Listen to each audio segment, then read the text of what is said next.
So I hear you have low back pain. I got 3 tips for you that will help relieve and prevent it. So first things first, we gotta stretch out those super tight hip flexors. Yeah, I know the hip flexors are at the front, but it actually attaches to our back all the way down to our leg. So we gotta stretch those first. So first thing we'll start with our runner's lunge. So you wanna start with one knee up, the other one down, and you want that knee directly underneath your hip.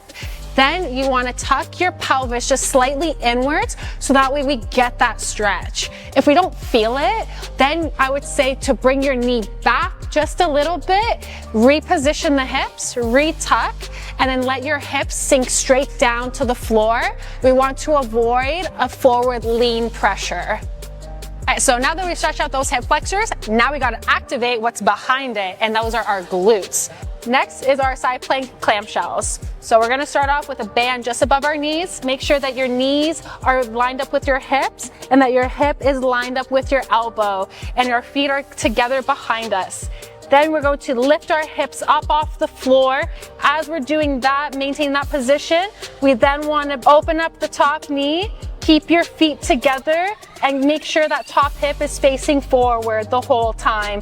You do not want it to come up to the ceiling as we open up that knee. All right, so now that we've stretched the hip flexors and activated the glutes, the most important thing that we got to activate now is our core. So a variation of the dead bug, you want to make sure that you're laying flat on the floor, and the biggest thing is making sure that your rib cage is coming close towards your hips. So how we're going to do that is we're just going to push our rib cage down to minimize the space between our ribs and our hips. The next thing, you want to make sure there's no space between your low back and the floor. As we're lifting the legs up, there's still that pressure within the core. Then slowly we're going to drop one foot at a time while maintaining that brace and that no space. Thank you very much. These tips are very helpful.